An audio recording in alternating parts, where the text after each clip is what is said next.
This week we are celebrating Anti-Bullying Week. This means that we are raising awareness about bullying and what we can do to prevent bullying from happening in our school.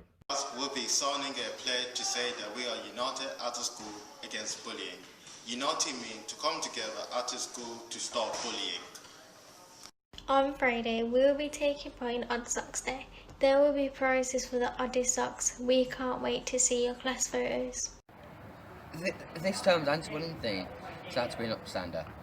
An upstander is someone who recognises when something is wrong and acts to make it right.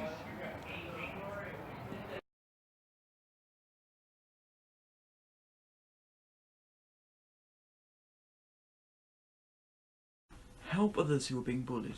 Talk to them and encourage them to talk to a member of staff or an ambassador about how they feel.